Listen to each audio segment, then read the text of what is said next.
श्रीहरि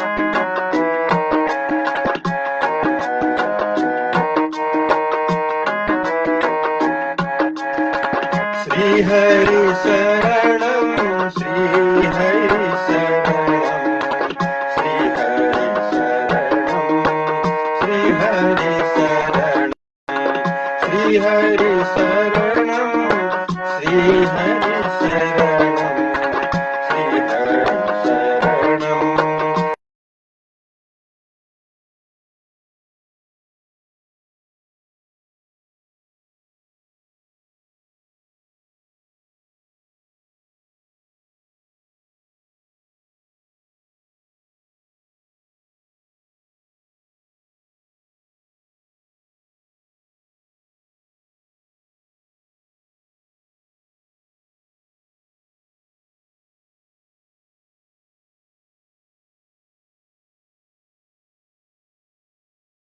श्रीहरि शरणं श्रीहरि शरणं श्रीहरि शरणं श्रीहरि शरणं श्रीहरि शरणं श्रीहरि शरणं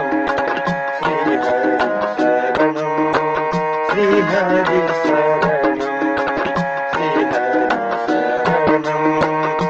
श्रीहरि शरणं श्रीहरि शरणं श्रीहरि शरणं श्रीहरि शरणं श्रीहरि शरणं श्रीहरि शरणं श्रीहरि शरणं श्रीहरि शरणं श्रीहरि शरणं श्रीहरि शरणं।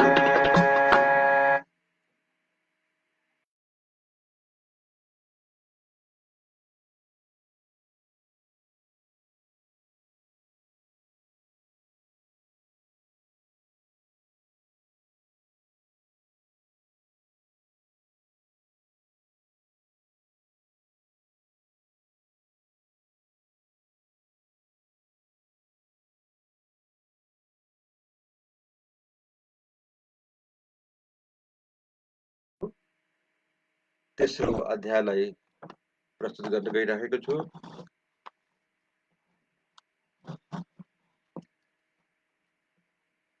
भागवती ये कथाएं ज हम सनकादिक ने गाई।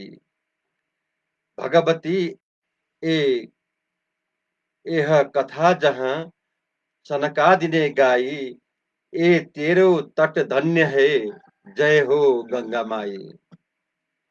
ये तेरो तट धन्य है, जय हो गंगा माई। कथा भागवत की सुनी, नारद दे चित्त लाए। ज्ञान वैराग्य ने नृत्य कियो सुखदाय। नारद जी बोले, हे मुनेश्वरों, आप कृपा करके स्थान को बताइए जहां यज्ञ किया जाए। यह सुनकर सनत कुमार बोले कि हे नारद जी, हरिद्वार के समीप जो आनंद नाम गंगा जी का तट है, उस स्थान में आपका ज्ञान यज्ञ करना योग्य है। और भक्ति से भी कह दो कि वह अपने वृद्ध और निर्बल ज्ञान वैराग्य नाम दोनों पुत्र को संग लेकर वहां आवे। सूत जी बोले कि इस प्रकार कहकर नारद जी को संग लेके सनत कुमार कथा रूपी अमृत को पान करते के अर्थ गंगा जी के तट पर आए।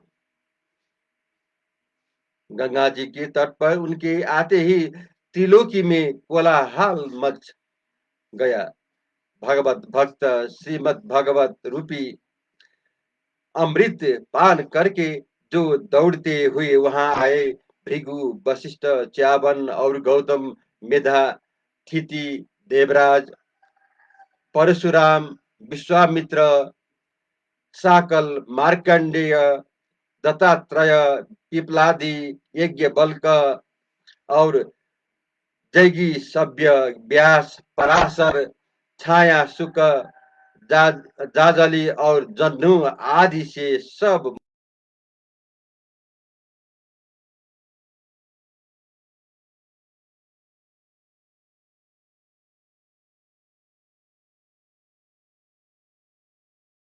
की धारण कर वहां आए। इसी प्रकार सहस्त्र पुराण और 6 शास्त्र भी वहां आए। गंगा आदि नदियां, पुष्पक आदि सरोवर तथा सब क्षेत्र और सब दिशाएं वह दंडक आदि वन वहां आए। नाग देवता, गंधर्व, किन्नर सब वहां पधारे। तब नारद जी ने ज्ञान यज्ञ की दीक्षा लेकर सनकादि कुमारों को आसन दिया। उस समय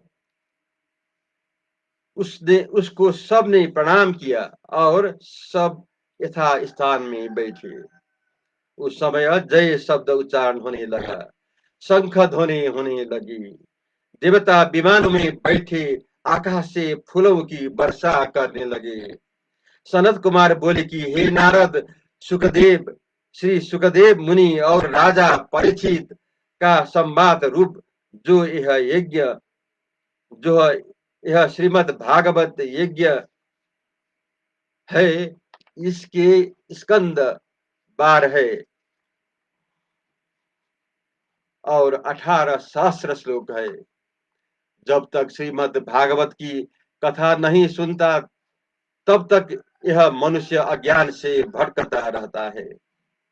जिसे जिस घर में नित्य श्रीमद् भागवत की कथा होए, तहाँ के निवासियों के सब पाप नाश हो जाते हैं। सहस्र अश्वमेध यज्ञ और 100 वाजपेय यज्ञ श्रीमद्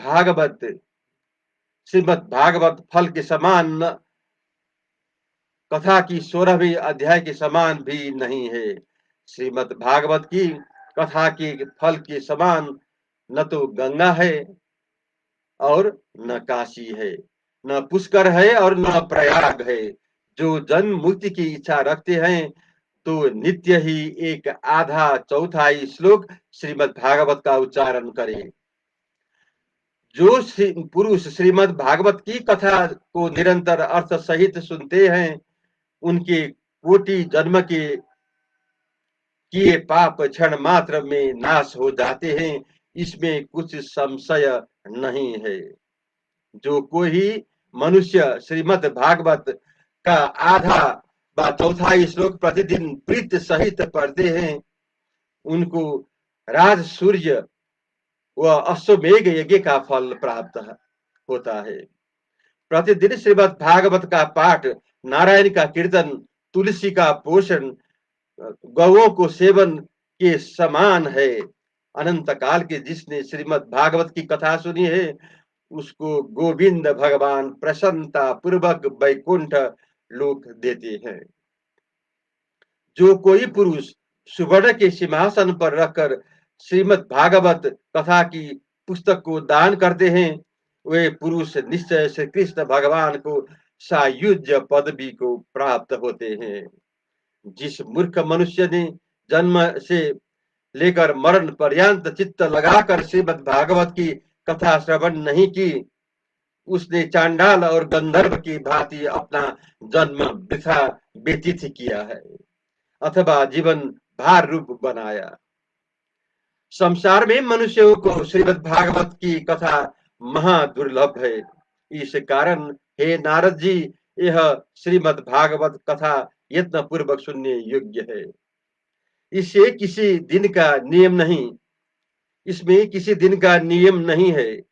सदैव श्रवण करे, परंतु जितने दिन तक कथा सुने उतने दिन पर्यंत सत्य भाषण करे, ब्रह्मचर्य का पालन करे। सो वह बात कलयुग में कठिनाई है। इस कारण इसमें एक विशेष नियम है। श्री सुखदेव जी ने की आज्ञा से कहता हूं तो सुनो। मन की वृत्तियों को जितने नियम पालने तथा दीक्षा धारण करने में अधिक दिन तक असमर्थ हो, तो सप्ताह 7 दिन में श्रीमद् भागवत की कथा ठीक है। प्रतिदिन श्रद्धा सहित माघ मास में कथा सुनने से जितना फल होता है, वह सप्ताह श्रावण में करने अर्थात 7 दिन में श्रीमद् भागवत सुनने से प्राप्त हो जाता है।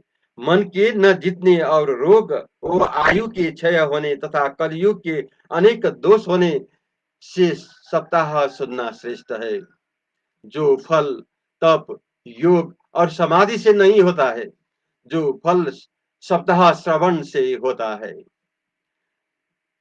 यह यज्ञ से, व्रत से, दान से, पुण्य से, संयम से, नियम से व तीर्थों से सप्ताह यज्ञ बलवान है, और योग से, समाधि से, ज्ञान से, ध्यान से भी सप्ताह बलवान है। इतनी कथा कह सुत जी बोले कि हे सौनक, इस प्रकार शरत कुमार सप्ताह श्रवण महात्म्य कह रहे थे कि इतने में सभा के बीच भक्ति भी, हे कृष्ण, हे गोविंद, हरे मुरारे, इन भगवान नामों को उच्चारण करती अपनी तरुण ज्ञान वैराग्य नाम पुत्रों को संग लेकर शीघ्र प्रकट हुई। इस संसार में वो निर्धन पुरुष भी धन्य है कि जिनके हृदय में भक्ति निवास करती है, क्योंकि भक्ति सूत्र से वशीभूत हो हरि भगवान वैकुंठ को छोड़कर उन भक्तजनों के हृदय में प्रवेश करते हैं। ऋषि बोले, इस सप्ताह साक्षात ब्रह्ममूर्ति श्री महाभागवत की महिमा पृथ्वी